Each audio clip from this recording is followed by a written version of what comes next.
Apart from physical balance, there really is a part of me that my stroke has made me lose. It is my propensity to make physical, situational, tragic comedy. How do I mean? Well, hindi ko na kayang tawanan ang sarili ko ngayon. For the last 6 years, I never actually cried any ugly cry or have angst about my circumstance like I would have had until my 20s.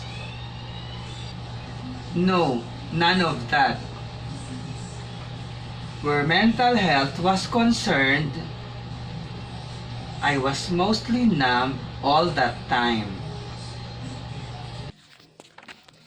Even in the advent of the stroke, I could still laugh at other people's jokes, but as a former jokester, I seem to have misplaced my inner precocious child that made fun of my misfortunes. Even if I wanted to, ayaw lumabas ng self-afforded tragicomedy ko. Although not a matter of life or death, that situational tragicomedy, how I could make fun of myself, was a large portion of how I had survived and endured since childhood. It being taken from me is kind of a big deal. Like losing another half of my already disabled half.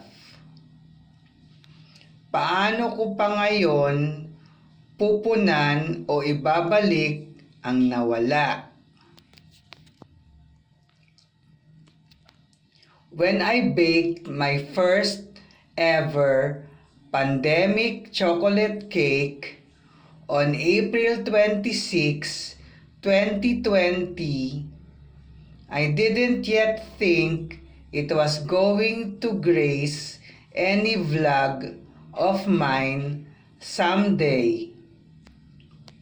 So, there were no video clips of me baking it, nor photos at all of its ingredients.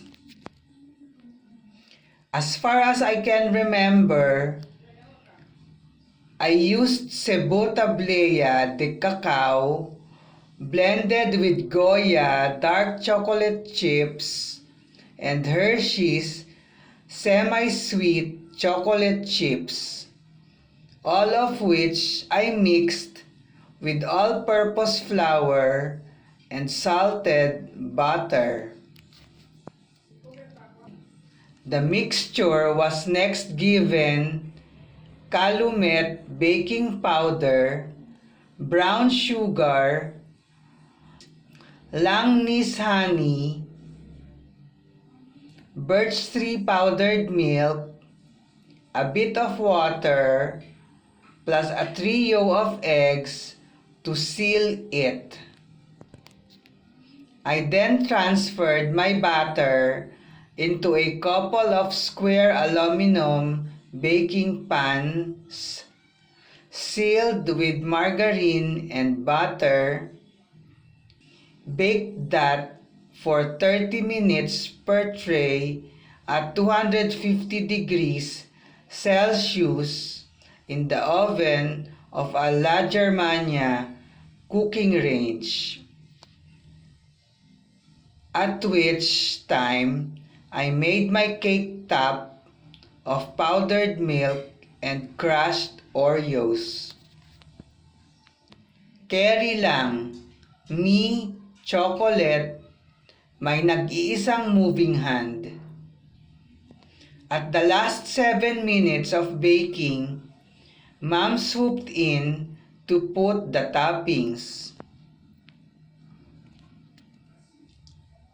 About my market bag hand exercise next time. One-handed cheek blush and hair combing.